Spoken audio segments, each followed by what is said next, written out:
వి gold trusted gold buyers తాకట్టులో ఉన్న బంగారాన్ని విడిపించి ఈ రోజు ఉన్న మార్కెట్ ధరకే కొనబడును. మరిన్ని వివరాలకు సంప్రదించండి 7771077720. ఎట్టకేలకు కాకినాడ పోర్టులో నిలిచిపోయినటువంటి ఏదో స్టెల్లా నౌక ఏదైతే ఉందో పనామా నౌక అయితే అవాంతరాలన్నీ కూడా వీడి కాకినాడ నుంచి అయితే ఆదివారం అర్ధరాత్రి 12:30 ప్రాంతంలో అయితే కాకినాడ నుంచి అయితే పశ్చిమ ఆఫ్రికా దేశానికి అయితే బయలుదేరినటువంటి పరిస్థితి ప్రధానంగా ఉంది. ముఖ్యంగా మనకంతా కూడా తెలిసిందే, సీజ్ ద షిప్ వ్యవహారం రాష్ట్రం అంతా కూడా పెద్ద దుమారాన్ని రేపింది. అలాగే ప్రధానంగా ఈ యొక్క రేషన్ బియ్యం అక్రమంగా తరలిస్తున్నారనేది ప్రధానంగా వచ్చినటువంటి ఆరోపణలతోనే ఈ షిప్ ఏదైతే కాకినాడ పోర్టులోనే 55 రోజుల పాటు ఇక్కడే నిలిచిపోయినటువంటి పరిస్థితి. ఇక కాకినాడ పోర్టు ఏదైతే ఉందో పోర్ట్ అలాగే యాంకరేజ్ పోర్టు నుంచి భారీ ఎత్తున ఈ యొక్క రేషన్ బియ్యం తరలిస్తున్నారనే ఆరోపణల నేపథ్యంలోనే షిప్ గత కొన్ని రోజుల నుంచి అయితే ఇక్కడే నిలిచిపోయినటువంటి షిప్కి అయితే ఎంతకైతే అవాంతరాలు వేయడంతో ప్రధానంగా ఇక్కడ నుంచి కాకినాడ నుంచి పశ్చిమ ఆఫ్రికా దేశం బెనిన్లో ఉన్నటువంటి కొటానో ఆ పోర్టుకి అయితే చేరుకొని ఉంది. దాదాపుగా 26 రోజులు ప్రయాణం చేయనున్నటువంటి ఈ షిప్ అయితే ఈ నెల 31వ తేదీకి అయితే ఈ యొక్క బెనిన్లో ఉన్నటువంటి ఈ యొక్క పశ్చిమ ఆఫ్రికా దేశంలో ఉన్న కొటానో పోర్టుకి అయితే చేరుకునేందుకు మొత్తం చేరుకునే అవకాశం అయితే క్లియర్గా ఉంది. మొత్తం ఈ వ్యవహారం చూస్తుంటే ఇప్పటికే ఈ యొక్క సీజ్ ద షిప్ వ్యవహారం గత కొన్నాళ్ళ నుంచి కూడా తెలిసిందే.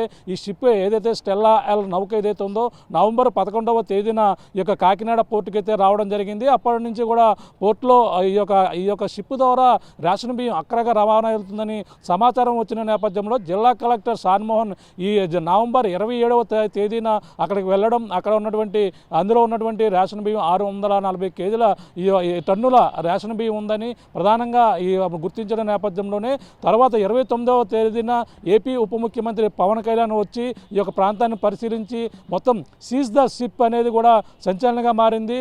అప్పటి నుంచి కూడా షిప్ కాకినాడ పోర్టులోనే ఏదైతే ఉందో యాంకరేజ్ పోర్టు సమీపంలోనే 9 నాసిక్ మైళ్ళ దూరంలోనే ఉండిపోయినటువంటి పరిస్థితి ప్రధానంగా ఉంది. అందరికీ కూడా తెలిసిందే.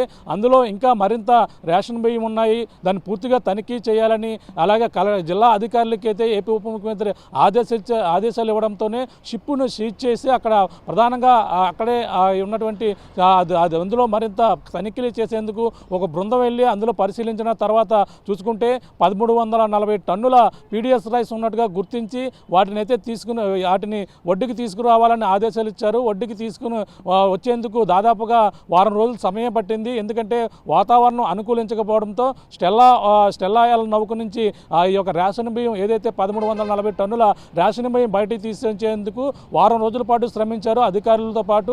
అక్కడ బార్జీల్లో నింపేందుకు అక్కడ వాతావరణం అనుకూలించకపోవడంతో తుఫాను హెచ్చరికల నేపథ్యంలో సముద్రంలో అలలు ఉధృతి ఎక్కువగా ఉన్న నేపథ్యంలో అక్కడ తీసుకొచ్చేందుకు చాలా ఇబ్బందికర పరిస్థితులు ఎదురయ్యాయి. ఎట్టకేలకైతే ఆ షిప్లో ఉన్నటువంటి ఈ రేషన్ బియ్యం ఏదైతే ఉందో మొత్తం 1340 టన్నుల పీడిఎస్ బియ్యాన్ని ఏదైతే బార్జీల ద్వారా అయితే యాంకరేజ్ పోర్టుకు అయితే తీసుకుని వచ్చి ప్రభుత్వ గోడౌన్లో అయితే అక్కడ షిప్ చేసి అక్కడ స్టోర్ చేసినటువంటి పరిస్థితి ఉంది.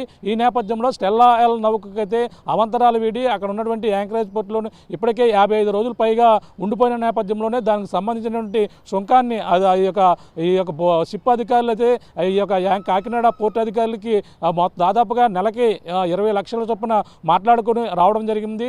20 లక్షలు అంటే దాటిపోయిన నేపథ్యంలోనే మొత్తంగా 55 రోజులు గాను 24 లక్షల పైనే ఈ యొక్క కాకినాడ పోర్టు అధికారులకి ఈ సుంకాన్ని కట్టిన తర్వాత అక్కడికి తిరిగి ఈ బోట్ అయితే అందులో దాదాపుగా 52,000 మెట్రిక్ టన్నుల బియ్యాన్ని లోడ్ చేసుకుని, అంటే గతంలో ఏదైతే ఉన్నటువంటి బియ్యాన్ని తీసిన తర్వాత రిమైనింగ్ 19,795 మెట్రిక్ టన్నుల బియ్యాన్ని లోడ్ చేసుకున్న తర్వాత 52,000 మెట్రిక్ టన్నుల లోడుతో మొత్తం 28 మందికి సంబంధించినటువంటి ఎక్స్పోర్టర్లకు సంబంధించినటువంటి రైస్తో అయితే ఈ యొక్క బోట్ అయితే తిరిగి ఎట్టకేలకైతే 55 రోజుల తర్వాత ఈ యొక్క సముద్రంలో పరుగులు పెడుతూ పశ్చిమ ఆఫ్రికా దేశం వైపు అయితే పరుగులు తీస్తున్నటువంటి పరిస్థితి ఉంది. 26 రోజులు ప్రయాణం చేసిన తర్వాత ఈ నెలకు సరిగ్గా 31వ తేదీకి అయితే షిప్ చేరుకుంటుందని ప్రధానంగా చెప్తున్నారు. ఈ నేపథ్యంలో మనకు ముఖ్యంగా చూసుకుంటే ఏదైతే ఈ యొక్క షిప్లో ఉన్నటువంటి బియ్యాన్ని ఒడ్డుకి తీసుకుని వచ్చి మళ్ళీ గోడౌన్లోనే భద్రపరిచినటువంటి పరిస్థితి ఉంది. ఈ ముఖ్యంగా ఏదైతే ఈ యొక్క పీడిఎస్ బియ్యాన్ని గుర్తించినటువంటి సత్యం బాలాజీ సంబంధించినటువంటి వాళ్ళగా గుర్తించారు. ఆ సత్యం బాలాజీ దానిపై ఇప్పుడు ఏదైతే 1340 టన్నుల సంబంధించినటువంటి కేసు కూడా 6A కేసుతో పాటు వివిధ సెక్షన్ల కింద అయితే కేసు అయితే నమోదు చేసినటువంటి పరిస్థితి ప్రధానంగా ఉంది. అంతేకాకుండా ప్రధానంగా దీనికి ఎవరైతే సూత్రధారులు ఉన్నారో వాళ్ళపై అంటే అధికారులని తప్పుడుదావ పట్టించి జిల్లా అధికార యంత్రాంగం కూడా అందులో ఏదైతే గతంలో ఉన్నటువంటి గతంలో నాదెండ్ల మనోహర్ మంత్రిగా ఆయన బాధ్యతలు చేపట్టిన తర్వాత రైస్ గోడౌన్లపై దాడులు చేశారు. అందులో ముఖ్యంగా కాకినాడ కేంద్రంగా వెళ్తున్నటువంటి రేషన్ బియ్యాన్ని అడ్డుకట్ట వేసేందుకు ఆయన దాడులు నిర్వహించారు. అలాగే పలు రైస్ మిల్లులు అలాగే గోడౌన్లపై కూడా దాడులు చేసి గతంలో కొన్ని దాదాపుగా 150 కోట్ల విలువ చేసేటువంటి రేషన్ బియ్యంపై తనిఖీలు చేసి సీజ్ చేసినటువంటి పరిస్థితి ఉంది. అందులో అప్పటి గతంలో సీజ్ చేసినటువంటి రైస్ పీడిఎస్ రైస్ అయితే ఉందో ఆ రైస్నే తిరిగి ఎక్స్పోర్ట్ చేస్తున్నటువంటి పరిస్థితి ఉంది. అది బ్యాంక్ గ్యారంటీల ద్వారా వాటిని అప్పట్లో కేసు నమోదు చేశారు. వాటిని మళ్ళీ బ్యాంక్ గ్యారంటీల ద్వారా విడిపించారు. కానీ ఇవి అధికారులకు తెలియకుండా దానికి ఎటువంటి నిబంధనలు ఇవ్వకుండా మళ్ళీ అదే రైస్ని 1340 టన్నుల రైస్ని అయితే మళ్ళీ తిరిగి ఈ యొక్క సత్యం బాలాజీ వాళ్ళే మళ్ళీ అదే స్టెల్లా ఎల్ నౌకలో తరలిస్తున్న నేపథ్యంలోనే అధికారులు దీన్ని పట్టుకున్నారు.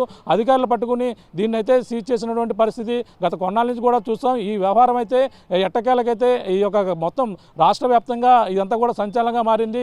కాకినాడ కేంద్రంగా ఇతర దేశాలకి అక్రమ రేషన్ బియ్యం ఏదైతే పీడిఎస్ బియ్యాన్ని అయితే తరలిస్తున్నారనేది గత కొన్నాళ్ళ నుంచి కూడా వస్తున్నారు. గతంలో ఉన్నటువంటి స్థానికంగా ఉన్నటువంటి నాయకులు కీలకంగా వ్యవహరించారనేది కూడా పలు రకాలైతే ఆరోపణలు వస్తాయి. ముఖ్యంగా ఈ వ్యవహారం ఏదైతే ఉందో మళ్ళీ బ్యాంక్ గ్యారంటీల ద్వారా వచ్చినటువంటి ఈ బియ్యాన్ని అయితే పట్టుకుని మళ్ళీ తరలిస్తున్నారనే నేపథ్యంతోనే ఈ యొక్క అధికారులు అయితే మళ్ళీ వాళ్ళపై కూడా 6A కేసు నమోదు చేయడమే కాకుండా ఇప్పుడు ఉన్నటువంటి ఎవరైతే ప్రదీప్ అగర్వాల్తో పాటు అక్కడ ప్రధానంగా మరొక కళ్యాణపు అశోక్ ఎవరైతే ఉన్నారో అశోక్పై కూడా ఈ యొక్క స్థానికంగా ఉన్నటువంటి పోలీస్ స్టేషన్లో కూడా ఫిర్యాదు చేశారు. దీనిపై అధికారులు కూడా ఈ యొక్క పోలీసులు కూడా దీనిపై కేసు నమోదు చేసినటువంటి పరిస్థితి ప్రధానంగా ఇప్పుడైతే కనపడుతుందని చెప్పాలి. ఎట్టకేలకైతే 55 రోజుల తర్వాత ఈ యొక్క షిప్ స్టెల్లా ఎల్ నౌకైతే కాకినాడ పోర్టులోనే నిలిచిపోయినటువంటి షిప్ అయితే ఎట్టకేలకు మోక్షం కలగడంతోనే ప్రధానంగా మనకి ఈ యొక్క షిప్ని అయితే తరలించినటువంటి పరిస్థితి అయితే మళ్ళీ 55 రోజుల తర్వాత ఈ యొక్క పీడిఎస్ బియ్యాన్ని అందులోంచి బయటకు తీసిన తర్వాత అయితే షిప్ అయితే ఇప్పుడు మళ్ళీ పశ్చిమాఫ్రికా దేశంలో నుండి ఈ యొక్క కొటారో పోర్టుకి చేరుకొని ఉంది. అలాగే 30 రోజుల తర్వాత అయితే అక్కడికి 26 రోజుల తర్వాత అయితే అక్కడికి చేరుకునే అవుతుందని చెప్పేసి ప్రధానంగా అధికారులు అయితే ఒక అంచనా వేస్తున్నారు. మొత్తం మీద ఈ వ్యవహారాన్ని చూసుకుంటే ఈ యొక్క కాకినాడ కేంద్రంగా మొత్తం అన్ని పోర్టుల కన్నా కాకినాడ నుంచి ఎక్కువ ఈ యొక్క రేషన్ బియ్యాన్ని అయితే ఇక్కడ తరలిస్తున్నారన్న ఆరోపణలు అయితే వచ్చాయి. కానీ వారాలుగా చూసుకుంటే మొత్తం ఈ యొక్క భారతదేశంలోనే ప్రధానంగా బియ్యం ఎక్కువ ఎక్స్పోర్ట్ చేస్తున్నటువంటి ప్రాంతం కాకినాడ పోర్టు నుంచి అధికంగా ఇతర ఆఫ్రికా దేశాలకైతే ఎగుమతి అవుతున్నటువంటి పరిస్థితి. ఈ నేపథ్యంలోనే ఈ యొక్క ముసుగులోనే మొత్తం ప్రధానంగా బాయిల్డ్ రైస్ కావచ్చు, రా రైస్ అలాగే సార్టెక్ రైస్ వీటిని మాత్రమే ఎక్స్పోర్ట్ అయితే ఎక్కువగా అవుతున్నాయి ఇతర దేశాలకి. భారీ ఎత్తున అయితే ఇక్కడ నుంచి ఇతర రాష్ట్రాల నుంచి కూడా ఇక్కడికి వచ్చి భారీ ఎత్తున అయితే ఇక్కడ నుంచి ఎక్స్పోర్ట్ చేస్తున్నటువంటి పరిస్థితి ఉంది. ఈ యొక్క ముసుగులోనే ప్రధానంగా భారీగా దోపిడీ జరుగుతుందనేది ప్రధానమైనటువంటి ఆరోపణ. గత వైసీపీ ప్రభుత్వంలోనే ఈ యొక్క అక్రమ దందాకైతే తెరలేపారనేది, పేదవాడికి అందవలసిన బియ్యాన్ని పక్కదోవ పట్టించి ఈ విధంగా ఈ కాకినాడ కేంద్రంగానే భారీ ఎత్తున ఇక్కడ ఉన్నటువంటి స్థానిక మాజీ ఎమ్మెల్యేలు ఎవరైతే ఉన్నారో వైసీపీ ఎమ్మెల్యేలు వాళ్ళే ఈ వ్యవహారం అంతా చక్కబెడుతున్నారని ప్రధానంగా పలు ఆరోపణలు వచ్చాయి. ఆరోపణల నేపథ్యంలో కూటమి ప్రభుత్వం అధికారంలోకి వచ్చిన తర్వాత దీనిపై పూర్తిగా దృష్టి పెట్టి ఈ బియ్యాన్ని అక్రమ రవాణా చెక్కు పెట్టేందుకు వాళ్ళంతా కూడా ఇక్కడ కాకినాడ పోర్టులోనే ప్రధానంగా ఇక్కడ గొడవల్లో తనిఖీలు చేశారు నాదెండ్ల మనోహర్. తర్వాత ప్రత్యేకమైనటువంటి చెక్ పోస్టులు కూడా ఏర్పాటు చేసి చెక్ పోస్టులు ఇక్కడ అంతా చెకింగ్ కూడా నిర్వహించిన తర్వాత అయితే బియ్యం అయితే ఎక్స్పోర్ట్ అయితే జరుగుతుంది. ప్రధానంగా ఈ యొక్క ఆరోపణలు వచ్చినప్పటి నుంచి కూడా బియ్యం ఎక్స్పోర్ట్ రవాణా భారీగా తగ్గిందనేది కూడా వైసీపీ నేతలు చేస్తున్నటువంటి ఆరోపణలు. కానీ ఇప్పుడు యథావిధిగానే మిగిలిన ప్రాంతాలకైతే గతంలో ఏ విధంగా అయితే ఎక్స్పోర్ట్ చేశారో అలాగే ప్రధానంగా అన్ని అనుమతులు ఉన్నటువంటి బియ్యంతో పాటు అలాగే ప్రధానంగా ఏదైతే రైస్ మిల్లర్లు అలాగే వివిధ కంపెనీలు సంబంధించిన వాళ్ళందరూ కూడా ఇక్కడి నుంచే పంపిస్తున్నటువంటి పరిస్థితి యథావిధిగా అయితే కొనసాగుతున్నటువంటి పరిస్థితి కొనసాగుతుంది. కానీ ఈ యొక్క రేషన్ బియ్యం అనేది ఎట్టి పరిస్థితుల్లో కూడా అనుమతించేది లేదు. ఎవరైనా సరే ఇటువంటి చర్యలకు పాల్పడితే ఇప్పటికే క్రిమినల్ కేసులు పెడతామంటున్నారు. స్థానికంగా మొత్తం ఉమ్మడి జిల్లాలోనే ఇప్పటికే పలు ఎవరైతే ఈ యొక్క రేషన్ బియ్యం అక్రమ రవాణాకి గతంలో ఉన్నటువంటి కేసులు ఏవైతే ఉన్నాయో వాళ్ళందరిపై కూడా మళ్ళీ ఇప్పుడంతా కూడా కేసులు నమోదు చేసినటువంటి పరిస్థితి తాజాగా కూడా ఉంది. ఈ నేపథ్యంలోనే ఈ యొక్క మామూలు ఇతర దేశాలకి మనకు ప్రధానంగా షిప్ నిలిచిపోయినప్పుడు చాలా అవాంతరాలు అయితే ఎదురయ్యాయి. షిప్ నిలిచిపోయిన తర్వాత భారీగా ఎక్స్పోర్టింగ్ ఆగిపోతుందని, అలాగే NCPL ఏదైతే ఉందో అది కూడా ప్రభుత్వం ప్రధానంగా ఈ యొక్క లేఖ కూడా విడుదల చేసింది. ఎక్స్పోర్ట్లు ఆపొద్దు, దీనికి ఎటువంటి ఇబ్బందులు పెట్టొద్దని NCPL ఏదైతే ఉందో అది కూడా లేఖ జిల్లా కలెక్టర్తో పాటు ప్రభుత్వాన్ని కూడా ఈ యొక్క ఎగుమతులపై ఎటువంటి చేయవద్దని లేఖ కూడా రాసినటువంటి పరిస్థితులు కూడా చూసాం. కానీ ఈ యొక్క ఎగుమతులు అయితే యథావిధిగా అయితే కొనసాగుతున్నటువంటి పరిస్థితి కాకినాడ పోర్టులో అయితే కనబడుతుంది.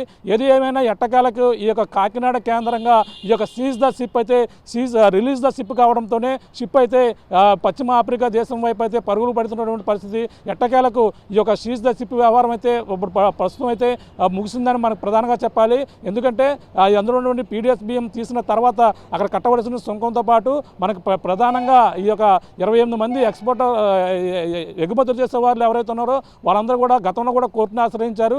కానీ ఇటువంటి అవాంతరాలన్నీ కూడా వీడి తాజాగా 24 లక్షల పైగా వాటికైతే పోర్టు అధికారులకు సుంకాన్ని పే చేసిన తర్వాత అయితే షిప్పు పశ్చిమ ఆఫ్రికా దేశానికి అయితే బయలుదేరినటువంటి పరిస్థితి తాజాగా ఉంది. ఈ యొక్క వ్యవహారంతో ఎట్టకాలకు 55 రోజుల తర్వాత అయితే ఈ యొక్క షిప్పు ఈ యొక్క సీజ్ ద షిప్ వ్యవహారానికి అయితే కథ సుఖాంతమైందని మనం ప్రధానంగా చెప్పాలి. తర్వాత ఇక్కడ నుంచి ఏ విధంగా ఎక్స్పోర్ట్ అవుతాయి అనేది కూడా ప్రధానంగా దృష్టి సాధించి ఇతర దేశాలకు ఎటువంటి ఇబ్బందులు లేకుండా అందరూ కూడా ఎక్స్పోర్ట్ చేసుకోవచ్చు. అలాగే అది ఏదేమైనా రేషన్ బియ్యం మాత్రం కలిస్తే మాత్రం ఎవరిపైన ఉపేక్షించేది లేదు, వారిపై కఠిన చర్యలు ఉంటాయి. కేవలం ఏ విధంగా రైతుల నుంచి తీసుకున్నటువంటి ఈ యొక్క మిల్లర్లు కావచ్చు వాళ్ళందరూ కూడా యథావిధిగా వ్యాపారాలు అయితే కొనసాగించుకోవచ్చని కూటమి ప్రభుత్వం అయితే వాళ్ళకైతే భరోసా ఇస్తున్నటువంటి పరిస్థితి ప్రధానంగా ఉందని చెప్పాలి. ఏదేమైనా సీజ్ ద షిప్ వ్యవహారం అయితే ఈ రోజుతో అయితే కొలిక్కి వచ్చిందని మనం ప్రధానంగా చెప్పవచ్చు. ఇది కూడా ఉన్న తాజా పరిస్థితి. మరిన్ని వీడియోస్ కోసం ఛానల్ ని సబ్స్క్రైబ్ చేయండి. లేటెస్ట్ అప్డేట్స్ కోసం వాట్సాప్ ఛానల్ ని ఫాలో అవ్వండి. ఆ లింక్ డిస్క్రిప్షన్ లో ఉంది.